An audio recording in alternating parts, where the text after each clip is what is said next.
Bonjour ou bonsoir, bienvenue sur TV5 Monde dans le magazine de l'art de vivre Nec Plus Ultra et à Paris pour notre rendez-vous avec le beau, l'excellence et le rêve. Voici le sommaire. La haute joaillerie s'invite dans le calendrier haute couture à Paris. Entre ciel et mer, un spa pour s'harmoniser avec l'univers. Et au-delà du stand, des profondeurs d'une grande galerie. On commence par le très brillant, les merveilles que certains joailliers présentent à l'issue des défilés de haute couture parisiens, la haute joaillerie. Attention, les yeux risquent d'éblouissement. Une tradition s'est instaurée depuis quelques saisons, celle de consacrer, dans le calendrier des défilés haute couture, une journée entière aux présentations de haute joaillerie des plus grandes maisons, comme vous le voyez, ici chez Boucheron. La nouvelle collection célèbre, sur le thème de la lumière, les 120 ans de l'ouverture de la boutique Place Vendôme. Cette parure, dont le pan et la muse, se prête à la métamorphose par ses reflets irréguliers où la lumière fuse. C'est à l'hôtel Potocki que le joaillier Romain Bulgari a dévoilé sa collection de haute joaillerie. Une forme audacieuse pour ce sautoir évoquant les trésors de Toutankhamon, composé d'un melting pot de boules d'améthyste, de rubellite et d'émeraude rehaussées par un diamant. Pour cette collection, les pierres ont fait l'objet d'une longue chasse de New York à Hong Kong, en passant par Jaipur. C'est Carla Bruni qui incarne cette collection irrésistible intitulée Diva, et Carla rime avec diva. C'est avec la pierre de jade lavande que la maison Buccellati compose cette nouvelle collection aux pièces ajourées comme de la dentelle. Depuis sa création à Milan en 1919 par Mario Buccellati, celui que Gabriel D'Annunzio appelait le prince des orfèvres, la maison est restée fidèle à la grande tradition de la Renaissance italienne. Matinée d'Orient, c'est le nom que Van Cleef & Arpels a donné à ce collier composé d'aigues marines, turquoise et diamants. Le joaillier met à l'honneur des pierres d'exception dotées d'un supplément d'âme avec cette collection tout en variation. Ça s'appelle pierre de caractère variation, pour deux raisons. Pierre de caractère parce que c'est la manière dont la maison exprime sa tradition en ce qui concerne les pierres exceptionnelles. Et variation parce que ce qui nous a intéressé dans cette collection, c'était l'idée non pas des pierres en tant que telles, mais des pierres associées les unes aux autres. Et comment, en prenant comme source d'inspiration créative une pierre ou un ensemble de pierres, rubis, tourmaline, turquoise, on allait pouvoir les associer à d'autres matières, à d'autres pierres, soit dans des camailleux, soit dans des contrastes forts, pour jouer comme ça les couleurs, les formes et les correspondances. Des rouges glamours et gourmands pour jouer sur nos sentiments. Alors ces pierres sont très rares, très difficiles, très longues à trouver. On a des équipes d'experts qui travaillent pour certains depuis 20, 30 ans et plus au sein de la maison. Ces diamants sont vraiment dans les diamants de caractère. On aime beaucoup par exemple ce coussin qui a une taille ancienne un peu, une culasse ouverte, qualité exceptionnelle, des flawless, type Dosa, donc les diamants qu'on appelle des diamants Golconde, mais avec en plus le charme d'une taille un peu ancienne. Des boucles d'oreilles pour révéler la femme 70s qui sommeille en nous. Il y a tout un travail de référence autour des années 50, 60, 70 où effectivement les pierres étaient importantes, les pièces étaient importantes, très raffinées, très sophistiquées, mais dans des volumes qui étaient audacieux et très présents.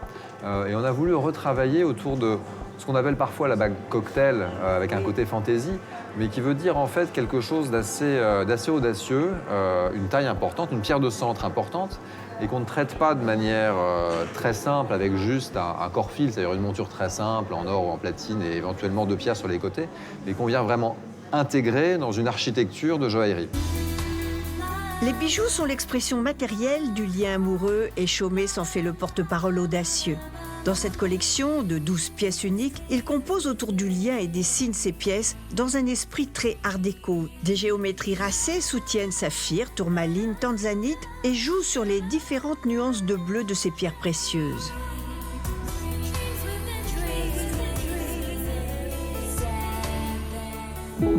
C'est en 1924 qu'Enrico Grassi Damiani conçoit en Italie ses premières créations de joaillerie, dont les lignes modernes et épurées séduisent les plus grandes familles italiennes. Damiani démontre que la joaillerie est un art, mais qu'elle nécessite aussi un sens aigu de l'artisanat. Talents et savoir-faire autour de la pierre et des métaux précieux, dans ces conditions difficiles de résister à la tentation bien naturelle de s'offrir un bijou pour la vie. C'est sous le signe du lion que Chanel a proposé aux mordus de joaillerie une collection rutilante et rugissante, tout en or blanc et diamants. La griffe de luxe ferait montrer aux plus exigeantes pattes de velours. C'est par la couleur que valent les bijoux. Ils donnent de l'éclat au visage, disait Christian Dior. La créatrice artistique s'en fait parfaitement l'écho pour aller encore plus haut. Allez, on revient sur Terre, je vous emmène aux Maldives. Là, sous un arc-en-ciel corallien, le pionnier de la beauté naturelle va vous coucouner avec ses formules uniques. C'est comme si vous y étiez. C'est aux Maldives, là où la terre effleure la mer, en une profusion d'atolls, que vous pourrez renouer avec les rythmes essentiels et ancestraux et vous ressourcer au fil de l'eau. De l'atomique à l'astronomique, nous résonnons tous de la même pulsion car l'univers est notre commune maison. Au sein de l'hôtel The Residence, le spa Clarins ouvre à des plaisirs à la fois si loin et si proches. Il n'y a qu'à se laisser séduire. La particularité de cet atoll, c'est que nous avons 200 îles sur l'atoll. C'est l'atoll le plus large au monde, également le plus profond, mais le plus large. Et seulement 20 de ces îles sont habitées. Donc c'est l'atoll des Maldives qui reste le moins peuplé et le moins développé au tourisme. Il n'y a que 5 hôtels, nous sommes le 5e hôtel. Donc ce qui fait un atout majeur de par le fait que vous y trouvez des paysages vierges, des fonds marins vierges, absolument sensationnels. Donc une faune et une flore qui ne se retrouvent que de moins en moins sur les Maldives. Il fallait à cette marque mythique un cadre exceptionnel car la beauté intérieure appelle la beauté extérieure. Le spa, comme vous pouvez le voir, est situé sur l'eau. Il y a en face un magnifique récif qui fait qu'il y a toujours une vague loin de la côte. Et c'est tellement paisible. L'architecture a également quelque chose de très spécial que l'on ne retrouve pas dans d'autres îles aux Maldives. Chanel a sa petite robe noire et Clarins son eau dynamisante. Les produits de beauté, c'est comme la mode. Il y a les classiques, toujours bons à mettre quelles que soient les circonstances. Nos hôtes reçoivent un toucher de bienvenue. C'est un soin spécial que nous offrons avant chaque massage. Soin du visage ou du corps qui inclut un soin des yeux pour rafraîchir et lisser le contour des yeux.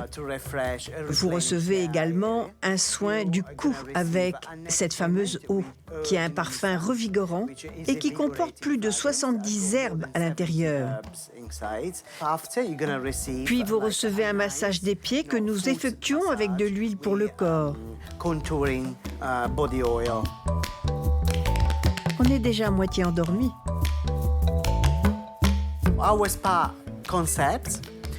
Le concept de notre spa, c'est d'utiliser la nature. Nous avons 6 suites consacrées aux soins et chacune d'elles a un nom différent inspiré des éléments naturels. Il y a l'air, l'eau, le bois, le métal, le feu et aussi le ciel. Et tout le concept est d'utiliser des feuilles et des fleurs. Vous pouvez voir dans notre spa beaucoup de pétales de fleurs flotter dans des ourlis, c'est-à-dire une vasque indienne dans laquelle nous mettons tous les pétales et avec lesquels nous recomposons une grosse fleur. De même, lorsque nous faisons les soins des pieds, nous n'utilisons pas de serviettes, mais des feuilles. Donc, vous pouvez décharger votre énergie sur des feuilles. Tout est ici fait pour harmoniser les énergies entre son et palpation, se mettre à nouveau avec l'univers au même diapason.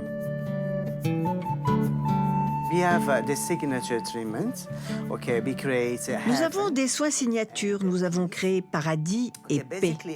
Pour le soin Paradis, nous utilisons des pierres de basalte. Le thérapeute exécute une danse sur votre corps utilisant ses bras et les pierres en même temps. Donc, vous sentez un mouvement comme s'il y avait plusieurs mains et plusieurs bras sur votre corps. C'est un soin très détendant et très détox également.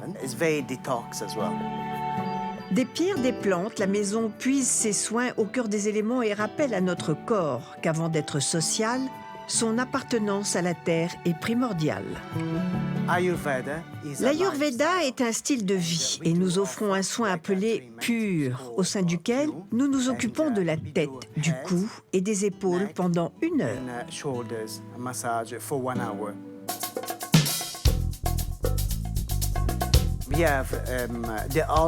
Nous avons un soin ultra réhydratant pour le visage qui réhydrate totalement la peau. De nos jours, les gens vivent dans l'air conditionné qui absorbe énormément d'eau.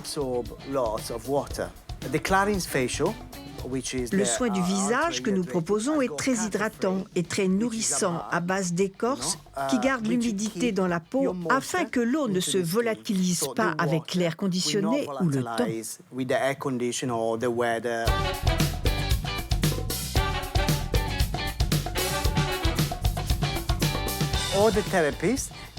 Tous les thérapeutes sont très hautement qualifiés. Ils ont étudié l'anatomie pendant plusieurs années, ainsi que les soins de beauté. Ils ont suivi des cursus internationaux et reconnus et ils ont tous déjà travaillé dans d'autres hôtels 5 étoiles avant de venir ici. Et en plus de tout cela, ils ont été formés par la maison Clarins. Le pouvoir des plantes conjugué au savoir-faire humain culmine dans ce ciel incontestablement divin.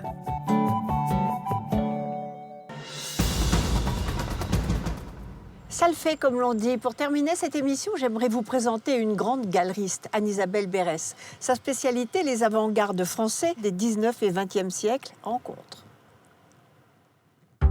À la FIAC, il y a des stands avec un échantillon d'œuvres présentées par les plus grandes galeries d'art du monde. Mais au-delà de cette vitrine, il y a une galerie, ses choix et ses partis pris. Nous avons décidé de passer de l'autre côté du stand à la galerie Berès. Qu'est-ce que je peux faire pour vous?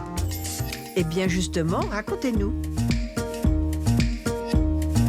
J'ai sorti des objets excessivement différents dans tous les genres.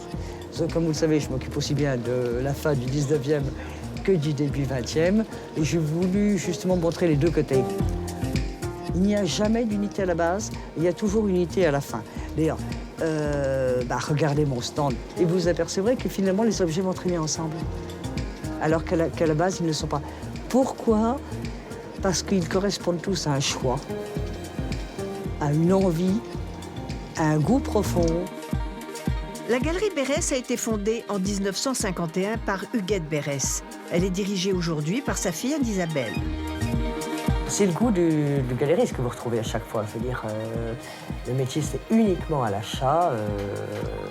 Si vous vous plantez à l'achat, voilà, vous n'avez pas de recours. Vous savez, je suis vraiment né avec tout ça. Et on n'échappe pas à sa condition et à son biberon. Donc, étant né avec un biberon d'art dans la bouche, ça m'amusait, oui. Oui, c'était assez évident pour moi. Anne-Isabelle Berès est un marchand d'art passionné qu'un nom célèbre ne peut impressionner. C'est ce qui m'amuse dans ce métier, c'est la découverte. Je veux dire, et j'ai toujours trouvé que montrer un Picasso moyen, simplement parce que c'était Picasso et qu'il était signé et qu'il valait 5 millions de dollars, ne m'amusait absolument pas. Eh oui, Picasso n'a pas transformé l'eau en vin, mais la toile en or. C'est, je crois, l'important, c'est ça, d'avoir des objets relativement parfaits. C'est ce que je disais tout à l'heure, ce n'est pas important forcément d'avoir des très... Enfin, pour mieux, si vous avez le moyen d'avoir des très grands pâtes et des très grandes toiles en même temps, c'est mieux. Mais comme en fait ce n'est plus possible, il faut savoir trouver des vrais objets. Des objets de charme, d'intelligence, des objets de distinction. Dans notre monde, il est vrai que le silence est d'or, mais à la galerie, la parole est d'art. Je voulais que les objets qui m'appartiennent. Donc, s'ils m'appartiennent, ils ont été choisis. Je ne travaille pas avec des objets confiés, sauf pour les expositions, quand j'en ai besoin, justement, parce que ça, j'ai besoin des fois d'emprunter. Donc, mais sinon, je ne travaille qu'avec des objets que j'ai choisis un par un. Il faut savoir quelque chose dans ce métier, c'est que vous ne savez jamais si vous garderez l'objet 2 heures ou 20 ans. Si vous le gardez 20 ans, il faut mieux l'aimer. Sinon, c'est fatigant. un bon galeriste constitue les collections à les gens qu'ils aiment. Et j'ai pas mal de gens, en effet, qui ont des tableaux dont 80% viennent de chez moi. Ce qui ne veut pas dire que vous devez uniquement leur vendre à vous. Il faut aussi être assez intelligent pour leur dire ça c'est chez un tel, allez donc l'acheter. Quand on possède de tels chefs-d'œuvre, cela doit être difficile de s'en séparer. Un marchand cache souvent un cœur de collectionneur. Beaucoup de choses, malheureusement, m'obligent à vendre, bien entendu. Mais ça n'empêche pas que très souvent, je suis horriblement triste. Alors, j'aime mieux vendre à des vrais collectionneurs qui aiment ça. Et j'ai la chance, justement, d'avoir des vrais collectionneurs qui partagent cette espèce de rage et de passion. Et dans ce cas-là, c'est moins triste. On dit que l'art ne subit pas la crise. On s'aperçoit que depuis 50 ans ou 80 ans, l'art n'a fait qu'augmenter, si vous voulez. Il y a de plus en plus de musées qui se créent. Donc, de plus en plus de musées qui achètent et qui veulent avoir des objets. Il y a de plus en plus de millionnaires, il y a de plus en plus de milliardaires. Voilà, tout ça fait que la courbe économique de l'art n'est pas du tout la même que la courbe économique normale. La grande foire annuelle de l'art à Paris semble effectivement un peu suspendue. Un moment inattendu dans un contexte économique si tendu.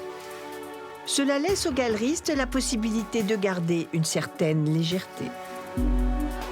Ce n'est jamais le nom de l'artiste qui me fera un effet, c'est l'objet lui-même. Je sais que il m'est arrivé, heureusement pas très souvent, mais il m'est arrivé que ce soit en salle de vente, que ce soit chez les confrères, de voir un tableau et dire « Tiens, c'est bien ça, ça vaut quoi? Au fait, c'est de qui ?» Une fois, je l'ai acheté. Et le profil de l'acheteur, quel est-il? Il y a deux sortes d'acheteurs. Il y a les acheteurs qui connaissent et les acheteurs qui investissent. À l'heure actuelle, il y a beaucoup d'acheteurs qui investissent qui ne m'amusent pas. Et j'ai la chance d'avoir plutôt affaire à des collectionneurs qui connaissent ça, qui aiment ça, qui ont envie de posséder l'objet pour l'objet. Et non pas pour la valeur que celui-ci prendra un jour. Mais c'est une chance. Le monde de l'art est ainsi fait, collectionneur, spéculateur, amateur, mondain. Et c'est comme ça que l'on s'y sent bien. Que celui ou celle qui résiste à tant de passion me le fasse savoir. Merci de nous avoir suivis. Merci au Grand Hôtel du Palais Royal de nous avoir accueillis. Je vous retrouve la semaine prochaine, toujours sur TV5 Monde ou sur notre page Facebook. En attendant, voici notre coup de cœur, puisque le luxe Anec plus ultra est avant tout une histoire de cœur. Au revoir. Et c'est justement chez les cœurs en chocolat que le maître chocolatier français Christophe Morel soulève de grands émois. Successeur de la Madeleine, le chocolat peut provoquer des émotions proustiennes. J'ai appris mon métier en France, à Paris, et ça fait 12 ans maintenant que je vis à Montréal. J'ai eu 2 pâtisseries à Paris, et puis un jour avec ma femme, on a décidé de...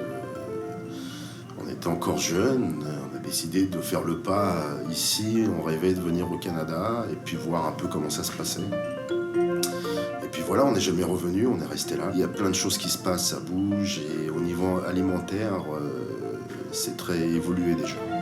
J'aime bien faire plaisir aux gens et je pense que le chocolat, on fait toujours plaisir à quelqu'un quelque part. Et quand on vient travailler le matin, on sait qu'on va faire plaisir à des gens. Donc en général, comme vous voyez, on travaille dans le plaisir, quoi. C'est pas stressant. C'est une matière sensuelle, chaude, avec des odeurs. Puis déjà quand j'étais petit, j'achetais des tablettes de chocolat chez le boulanger d'à côté. Donc pour moi, même une pâtisserie, j'ai du mal à la concevoir sans chocolat. Je mets du chocolat partout. Les plaisirs des yeux accompagnent doucement ceux du palais dans les créations originales de Christophe Morel. Peut-être y a-t-il dans cette boîte de quoi atteindre le 7e ciel. Pour moi, le luxe, c'est sûr que c'est souvent alimentaire, le luxe pour moi. C'est vraiment des choses bien précises, des choses rares, des émotions. Pour moi, c'est ça le luxe.